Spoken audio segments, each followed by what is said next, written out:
তৌফিক দান করুন। এরপরে প্রশ্ন হলো, ফরজ গোসল শেষে যদি শরীর থেকে বীর্য নির্গত হয় তাহলে করণীয় কি?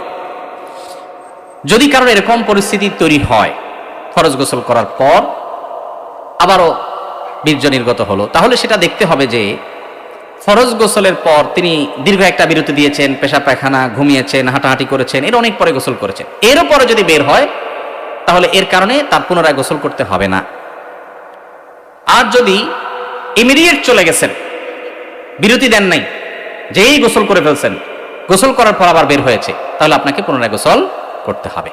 কথা কি বুঝাইতে পারছি?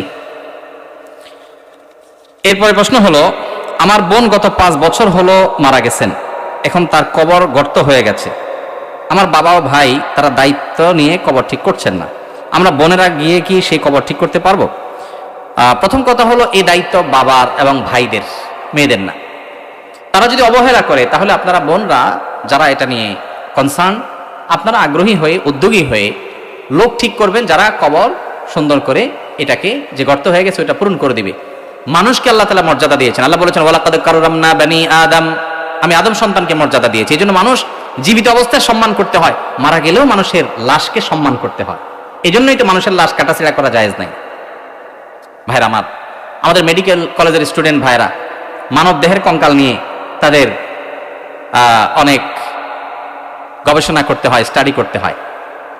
পৃথিবীর উন্নত অনেক দেশে এখন আর মানব দেহের অরিজিনাল কঙ্কাল দিয়ে তারা গবেষণা করে না, স্টুডেন্টরা পড়ালেখা করে না, তারা তার দামি প্লাস্টিক বা অন্য কোনো জিনিস দিয়ে তৈরি করে সেটা দিয়ে তারা কাজ করেন। আমাদের দেশে এখনো এই মানবতা বিরোধী এবং মানব জাতির জন্য অসম্মানজনকভাবে এই শিক্ষাদান পাঠদান প্রক্রিয়া মেডিকেল কলেজগুলোতে আছে, এটা বন্ধ হওয়া দরকার।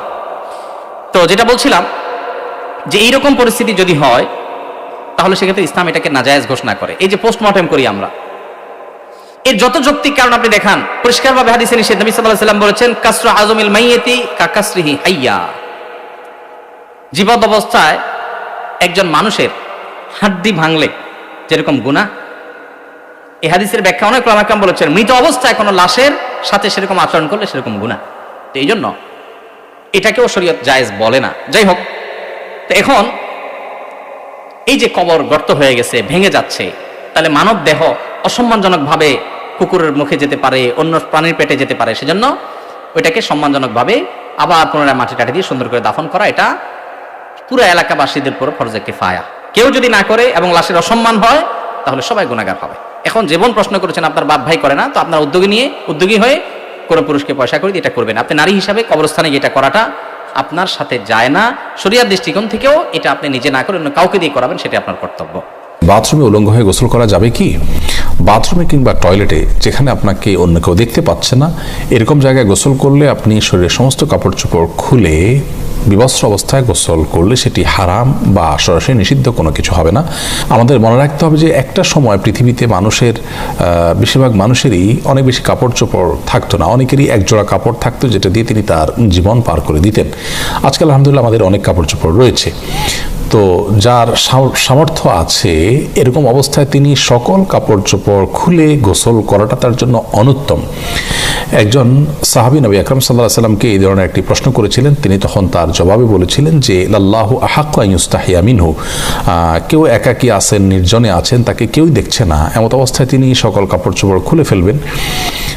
এই বিষয়টি অনুত্তম, কারণ আল্লাহ তাআলা তাকে দেখছেন, আল্লাহর প্রতি তার লাজ লজ্জা থাকা উচিত অন্তত।